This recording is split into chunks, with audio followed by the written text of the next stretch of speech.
Do you see something or not? Now is the moment of truth. Looks very good. Yes. Ah, it worked. Okay. I'm surprised. I was all prepared that it will not work.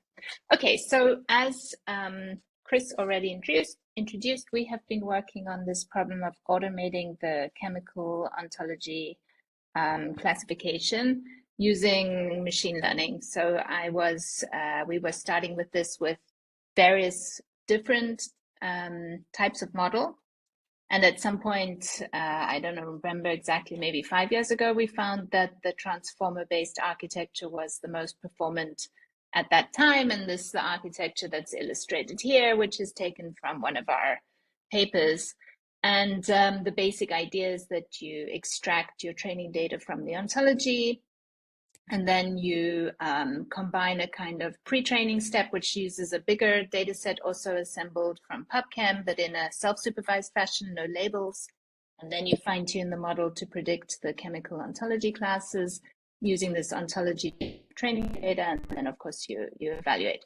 An important point I wanted to make is that from the ontology, you need to have enough data to train the prediction for the class labels. So it doesn't work for the very specific class labels that have no examples from which you can learn or train a machine learning model. And of course, at the very high level, you have maybe a very easy thing to learn, but it's also super irrelevant. So this approach works best for the sort of middle part of the ontology hierarchy. Now, this best performing model is made available in a web tool where you put in input smiles and you get out the class predictions, and the web tool is developed in such a fashion that we can plug in whatever model behind the scene. And we do intend to keep developing this and expanding it. Now, I was asked to give an update. So here's what we're currently working on. We've been exploring different types of models. So in particular, graph neural networks has been a focus of our last year of research or so. And we find that the graph neural networks on average perform slightly better than the transformer model that was our best performing before, not by a huge amount, but importantly with a much reduced training time. So they're sort of more efficient and then slightly better performing.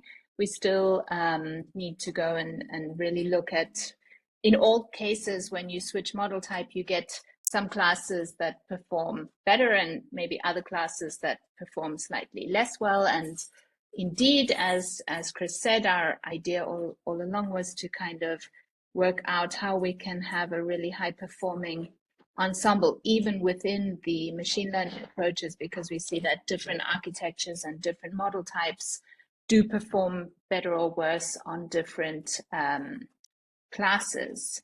So now I wanted to say something else. So because we know that this approach doesn't work for leaf level classes and it doesn't allow you to get a very specific classification, and also because our users want specific classification, and also because it's kind of cool, we were also doing research in the last years on first order logic based formalization, which works for some classes. And in particular, we went into great detail within the peptide branch. And the idea is that you would have this chained system where you had the machine learning model making the sort of family level classification and getting you into the right branch, and then you activate the much slower but more exact logical approach. So this is what's illustrated here. And this is the first order formalization for the representation of an individual molecule. Of course, you can discuss how to represent, people have been representing molecules in first order for a long time. This is the representation system that we are using. And together with this, then having it has to be above first order. Actually, you need a monadic second order in order to represent the class level definitions, because you need to be able to say, for example, that the molecule is fully connected, and that you cannot say in a first order expression.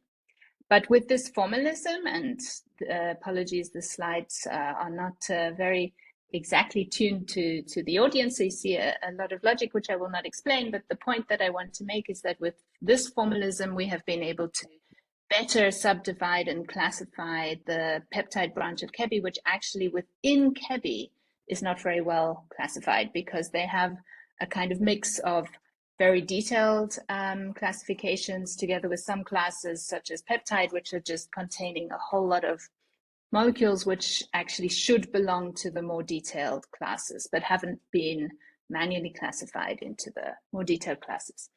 So this is the end of what I wanted to show, and maybe I hand over to the next presenter